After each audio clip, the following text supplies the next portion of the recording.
नमस्कार मंडळी, आज आपण मस्त बनवणार आहोत कुरकुरीत भेंडी।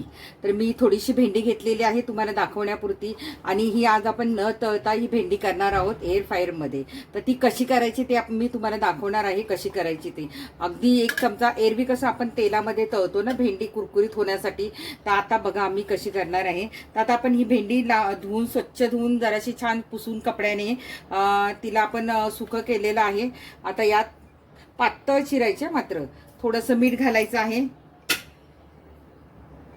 त्याच्यानंतर थोडंसं डाळीचं पीठ घालायचं आहे। जसं तुम्ही एरवी भेंडी तळताना त्याप्रमाणे सगळं साहित्य वापरायचं आहे। इथे चाट मसाला घेतलेला आहे, थोडीशी आपण आमचूर पावडर घ्यायची आहे, आणि हे सगळं मिक्स करायचंय। छान असं मिक्स करून घ्यायचं आहे। इथे आता आपल्याला थोडंसं लाल तिखट पण घ्यायचंय। आता आपण याच्यामध्ये लाल तिखट घालूया। तुम्हाला जेवढं तिखट भेंडी कुरकुरीत करायची आहे तशी। थोडीशी हळद, थोडासा गरम मसाला, धणापूड आणि थोडंसं जिरापूड। आपण चाट मसाला वगैरे घातलेला आहे, आमचूर पावडर घातलेली आहे। आता हे सगळं मिक्स करायचं आहे, मीठ पण घातलेलं आहे। तर हे छान मस्त मिक्स करून घ्यायचं आहे, आणि थोडंसं तेल घालायचं आपल्याला, जास्त नाही। तो मसाला व्यवस्थित त्याला लागला पाहिजे, बस एवढंच तेल घालायचं आपल्याला। आणि अगदीच तुम्हाला कोरडी कोरडी वाटत असेल तर थोडंसं तुम्ही पाण्याचा किंचित एक चमचाभर बारीक छोटासा पाण्याचा हात लावू शकता। सगळा मसाला या भेंडीला लावून घ्यायचा व्यवस्थित। तुमच्याकडे तांदळाचं पीठ नसेल तर कॉर्नफ्लॉवर पण घाला। आता याच्यात आपण डाळीचं पीठ घातलेलं आहे, तांदळाचं पीठ राहिलं आपल्याकडे घालायचं, तर आपण तांदळाचं पीठ घालायचंय। म्हणजे ह्याच्यामध्ये आपण तांदळाचं आणि डाळीचं असं दोन्ही घातलेलं आहे। तुमच्याकडे तांदळाचं नसेल तर तुम्ही कॉर्नफ्लॉवर घातली तरी चालेल। आता बघा, ह्याला सगळा मस्त आपला मसाला लागलेला आहे। आता तुम्हाला वाटलं की एकदम कोरडी कोरडी वाटते तर थोडंसं, अगदी थोडंसं पाण्याचा हात लावायचा याला, बस एक थेंबभर। आणि हा मसाला मस्त झालेला आहे लावून। आता आपण एअर फ्रायर कसा लावायचा आणि भेंडी कशी आपली कुरकुरीत होतीये ती बघायची। आता एरवी आपण कसं कुरकुरीत भेंडी करतो तेव्हा तळतो, आता ही न तळता आपल्याला भेंडी करायची आहे। हा आपला एअर फ्रायर आहे, तुम्ही कुठल्याही कंपनीचा एअर फ्रायर घेऊ शकता। ह्याच्यामध्ये काय माहिती, तेलाचं प्रमाण खूपच म्हणजे तेल नाही घातलं तरी याच्यामध्ये छान असा पदार्थ होतो आपला। म्हणजे भजी होतात, वडे होतात, तुम्ही जे काही चिवडा वगैरे सगळं अगदी एक चमचाभर तेलामध्ये होतं। मी तुम्हाला हे भांडं असं दाखवते, बघा किती छान आहे आतमध्ये। मोठा 4 लिटरचा घ्यायचा। आता आपण याच्यामध्ये भेंडी घालूया।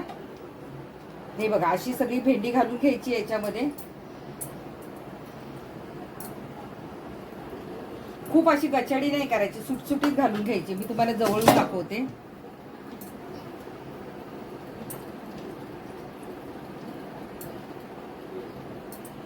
एकदम गचडी केली तर मग ती व्यवस्थित होणार नाही।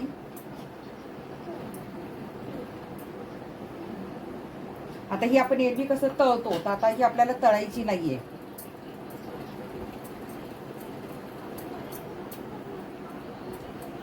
हे बघा, मी अशी लावून घेतलेली आहे।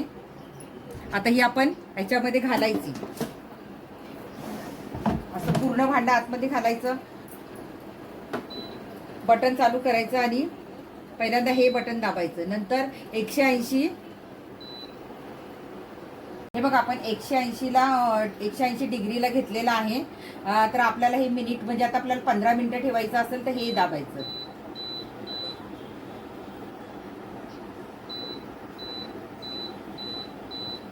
हे बघा, 15 मिनिटं आपण ठेवणार आहोत। आणि आता हे चालूचं बटन परत दाबायचं।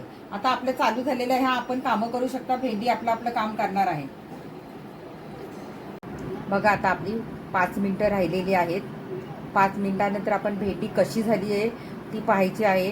त्याच्या आधी एकदा आपण खोलून बघूया। आता आपली 4 मिनिटं राहिलेली आहे, आपण खोलून बघूया भेंडी कशी झाली। वाव, बघा किती छान कुरकुरीत झाली आहे। अजून आपली व्हायचे 15 मिनिटं कंप्लीट। परत लावूया।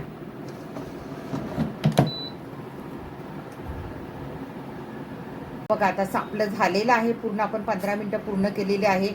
1 मिनिट झालेला आहे. आता आवाज येईल त्याच्यातून आणि मग आपला आपोआप एअर फ्रायर बंद होईल.